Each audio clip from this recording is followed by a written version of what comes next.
Good afternoon, members. I do not have a formal report because we have a combined CEO chairman report. So there will be one report that our CEO will go through. But as I invite her to come and present the report, I want to first and foremost thank you for being our members and staying with us as members for the year. I also want to thank our hardworking secretariat, led by the CEO, for the good work they have done over that period. I want to welcome all the new members who've joined us within the year and hope that they feel we have served them and will continue to serve them. And I also want to thank our board that I work with that has been extremely supportive in carrying out the business of KHF. We meet in uncertain times, in many ways. Uncertain because we are going through a season of political change, and I hope you are all ready to vote for your candidate of choice come August 9. And KHF and KEPSA are working together to ensure that the one thing that is very, very critical during that electoral process is in place, which is peace and safety and security of person and property. Because whatever the electoral outcome, countries, economies, people grow when there is peace and security of person and property. The human being has the ability to deal with everything else, except those two generally require that communities work together. So we are working through Mkenya Daima and other initiatives to ensure that the electoral climate and the post-electoral period does not disrupt the Kenyan economy, because for those of you who are familiar with what happens, we have elections, the economy takes a hit, we have a big dip, and we literally have to dig ourselves out of a hole every 5 years. We want to get to the point where we do not have to get into a hole every 5 years. Instead, we have continued growth, because that's how we are going to get continued economic growth and prosperity. We also meet in uncertain times because of the global situation, the war in Ukraine, what is happening to commodities, the shortage of forex, and I'm sure many of our suppliers are affected.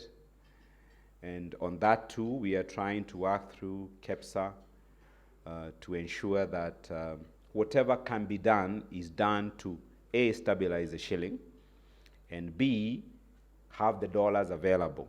And if they are not readily available, then we prioritize sectors such as ours, where we need life-saving products. So that just like we did with COVID, we started vaccinating the most vulnerable, we do the same with foreign currency. We satisfy our most dire needs. And healthcare should be right up there as a priority. We meet in uncertain times because NHIF is still going through negotiations with the private sector to sign a new contract with new tariffs. And among the key things that has been a thorn in the flesh is dialysis. I told that that particular subject is almost done, and we are hoping by end of business today, there may be white smoke. We may not like everything that is in the contract, but it's a lot better than what was being offered when the hospital associations and the faith-based organizations came out and said they were not boarding, because the contract was patently unfair and unsustainable. So hopefully when we get the new contract, we'll be in a better position to move forward as healthcare providers.